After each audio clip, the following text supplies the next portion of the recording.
Meanwhile, the Edo State government has declared Friday, September 20, a work-free day in the state. And this is set to enable workers and other electorates travel to their voting areas ahead of the governorship election on Saturday. In a statement by the Secretary to the Edo State government, Joseph Eboigbe, the government reassured that security measures have been provided to ensure a free, fair and credible election. And to unpack details regarding the Edo State governorship election is a legal practitioner and also a public affairs analyst, and that's Taiwo Ojumu. Good morning. Glad to have you join me on the news. Good morning. Thank you for having me. All right. Looking at the elections to hold over the weekend on Saturday, I mean, how would you assess the preparation so far of INEC? Do you think they're ready to carry out a free and fair election in Edo State? Yes, first and foremost, let me say that INEC has no excuses. I mean, no excuses time around. A little above a year ago, I could recall vividly when INEC announced the dates for the two off-cycle elections, that is the Edo and Ondo elections.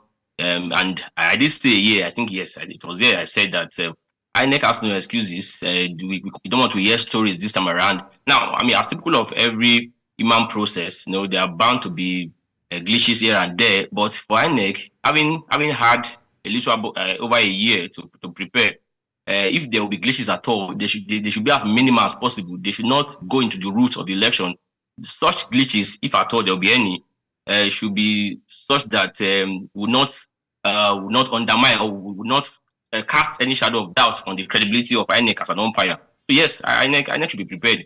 I'm not in the position to assess INEC in terms of their preparation, but as a concerned citizen, as somebody who has been following the trend, I think INEC has no excuses this time around.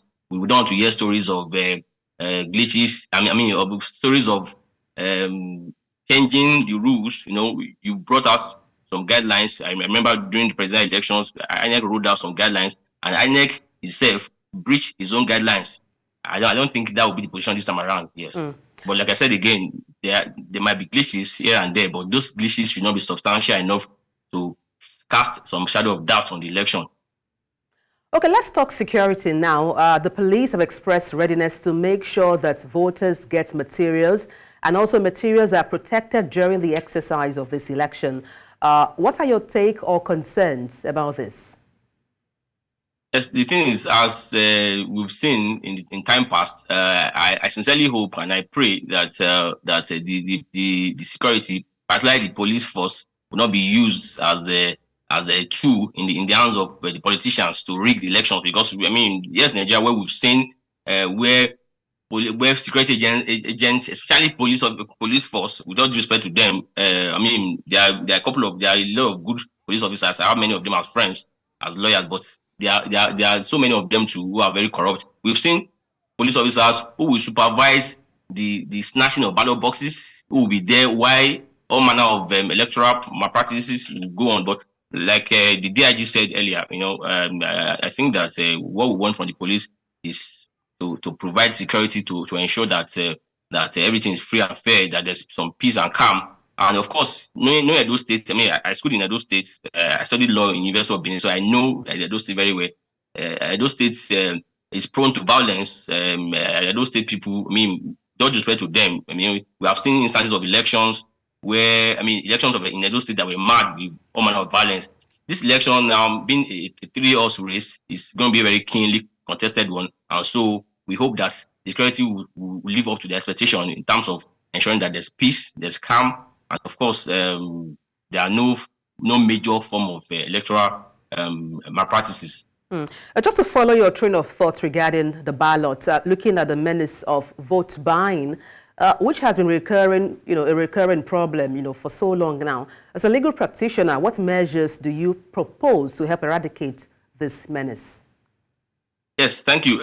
Just like many other criminal activities and many crimes in the country, it's almost very difficult globally for any society to live above crimes. But at least, I mean, the aim is to strive for a society that is that crime rate is so low and that I mean, so vote buying at the risk of sounding pessimistic now, vote buying, I think, has come to stay in Nigeria. But then I think it's that time the government start to prosecute those who are caught in the act. But by those who are caught in the act, I mean those who give the parties involved, that is those who collect the money and those who give the money. If somebody is scapegoated once or twice, I think that there'll be a lot of improvement. But the truth is, vote buying has come to stay. We can only hope, and hope that once the government begins to take seriously this issue of vote buying, and people begin to go to jail for it, then it will become as minimum. As minimal as possible. It's very reduced. So, like I said, the major step that the government should take is to ensure that anybody caught in that act of vote buying should be prosecuted. It doesn't matter how big that person is. If you are a politician, it doesn't matter how big, how influential that person is. Everybody who is involved in that act must be brought to book. That will serve as deterrence to potential and prospective vote buyers and vote givers. And those who trade in vote buying. Well, we do hope that vote buying is not here to stay, but to leave, and then those found culpable are brought to book. But let's talk about voter apathy or otherwise. You foresee voter apathy come this election on Saturday in Edo State or otherwise? Well, I do not foresee any form of apathy, and I'll tell you why. This Edo election, for me, looks like a repeat of what obtained during the presidential election, in 2023, because, like I said earlier, this election is a three-horse race for the first time since the return of democracy, where we have the ruling party, that is the PDP, we have the APC, that is the major opposition party, and of course LP. Now, the man who is contesting under LP, the former NBA president, Olumide Apathy, is somebody that is well respected. He did well, as NBA president, and so he has brought some kind of competition to the game. There are a lot of youth wings that are actually rooting for the man, and so I don't see any form of apathy. Apathy, because this election is going to be keenly contested. A lot of people, especially the youth wing, will come out. Then the Peter Obi effect of Labour last year will also come to play. A lot of people are tired of the two major parties, that is the PDP and the APC. So I see a lot of people, especially the young voters, coming out en masse to vote. If there will be a party at all, perhaps it will be on the part of the older ones. But for the young generation, a lot of people, the man, I'm not trying to vote for anybody now, but I don't see any form of apathy, because a lot of people will come out to vote en masse just to taste some kind of change. Well, what would be your appeal for calm or peace to ensure a free and fair election in Edo State on Saturday? I'm talking about those coming out to vote in the state, security officers, the police, as well as INEC officers or officials conducting the election. What's your appeal to them when it comes to peace and calm in the conduct of this election on Saturday? Thank you. My appeal will be that we should understand first and foremost that elections are no do or die affairs. In a democracy, there'll be winners and there'll be losers. So the fact that you so much believe in a candidate does not mean that candidate will win. Elections are a test, a popularity contest, not necessarily the test. Not the test of who is the best or who is better. Elections are a test of popularity contest. So if you actually want your party to win or your candidate to win, you come out and pass and vote for that candidate. And in the event that candidate does not emerge, life goes on.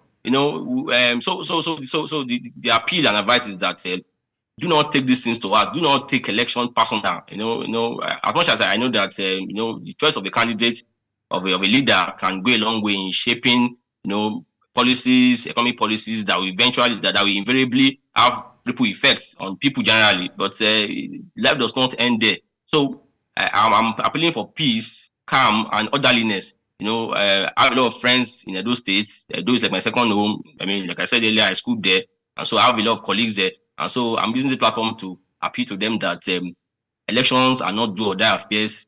a democracy is where the most popular candidate wins, not necessarily the best candidate. So having that in mind, it will give some kind of assurance that well, it's one of those things. There are always losers and there are always winners. So yes, moving forward, may the most popular candidate win.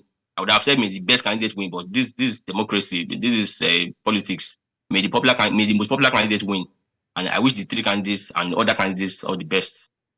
Indeed, may the best man win, I should say. But thank you so much for your time on the news. Taiwo Ojumu, a legal practitioner, as well as a public affairs analyst. Many thanks indeed. Thank you for having me once again.